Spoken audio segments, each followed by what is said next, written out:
Mereka pun berbalik arah untuk kembali ke tempat tersebut, yaitu di batu karang yang menjadi tempat persinggahan mereka sebelumnya, tempat bertemunya dua lautan. Sesampainya di sana, Nabi Musa alaihissalam pun bertemu dengan Nabi Khidir alaihissalam. Nabi Musa menyampaikan keinginannya untuk berguru kepada Nabi Khidir alaihissalam. Nabi Khidir pun memperingatkan bahwa Nabi Musa alaihissalam tidak akan mampu bersabar jika bersamanya. Nabi Musa alaihissalam kemudian berkata, "Insya Allah akan engkau dapati aku orang yang sabar, dan aku tidak akan menentangmu dalam urusan apapun." Akhirnya Nabi Khidir pun mengizinkan Nabi Musa untuk berguru padanya, tetapi dengan satu syarat, yaitu jangan pernah menanyakan apapun saat perjalanan mereka sampai beliau sendiri yang akan menerangkannya kepada Nabi Musa alaihissalam. Kemudian mereka pun berangkat berjalan menelusuri tepi lautan. Mereka melihat ada sebuah perahu yang lewat. Nabi Khidir pun berbicara dengan pemilik perahu agar mereka mau membawanya ikut serta. Orang tersebut kenal dengan Nabi Khidir sehingga mereka mau membawanya tanpa dipungut biaya sedikit pun. Nabi Khidir dan Nabi Musa pun menaiki perahu tersebut. Di tengah perjalanan, tiba-tiba Nabi Khidir melubangi perahu tersebut. Nabi Musa pun dengan cepat menegurnya.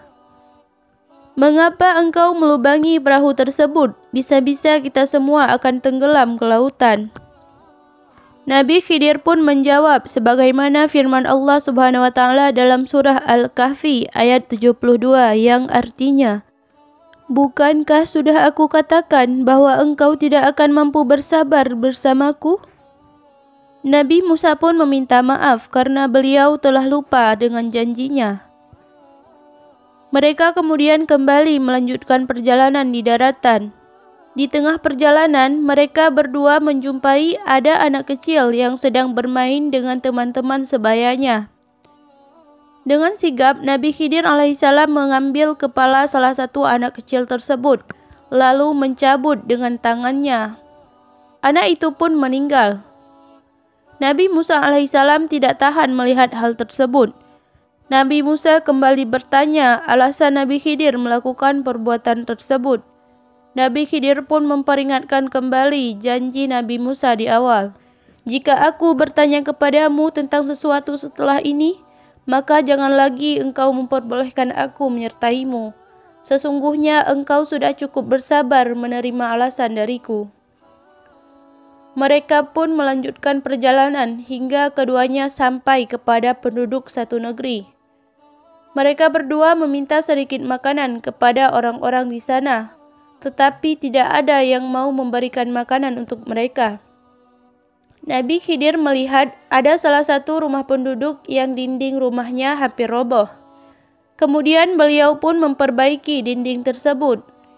Melihat hal tersebut, Nabi Musa alaihissalam mengatakan bahwa Nabi Khidir bisa saja meminta imbalan sebagai gantinya. Kemudian Nabi Khidir alaihissalam menoleh kepada Nabi Musa alaihissalam dan berkata, "Nampaknya inilah saat perpisahan kita.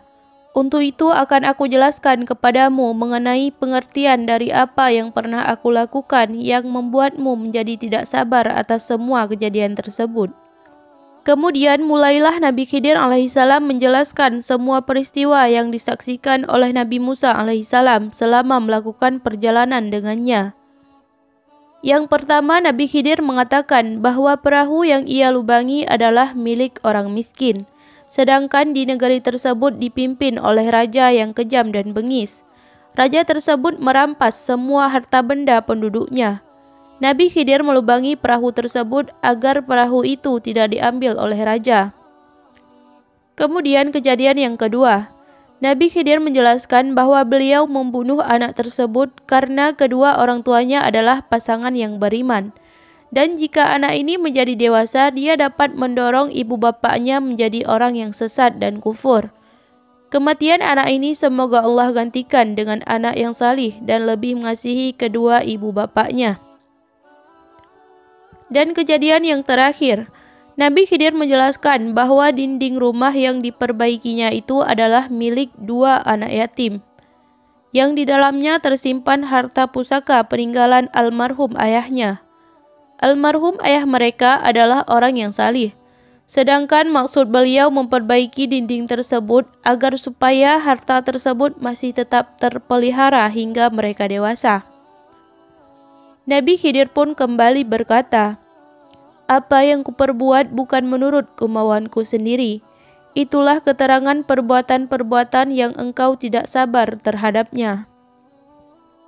Akhirnya Nabi Musa pun mengambil hikmah dari setiap perbuatan yang dilakukan oleh Nabi Khidir alaihissalam. Beliau merasa amat bersyukur karena telah dipertemukan Allah dengan Nabi Khidir alaihissalam, seseorang yang dapat mengajarkan kepadanya ilmu yang tidak dapat ia pelajari, yaitu ilmu laduni. Ilmu ini hanya diberikan oleh Allah Subhanahu wa taala kepada orang-orang yang dikehendakinya. Demikianlah kisah singkat tentang pertemuan Nabi Musa alaihissalam dengan Nabi Khidir alaihissalam. Semoga dari kisah tersebut dapat memberi motivasi untuk kita semua. Sampai berjumpa kembali di kisah-kisah selanjutnya. Akhirul kalam, wassalamualaikum warahmatullahi wabarakatuh.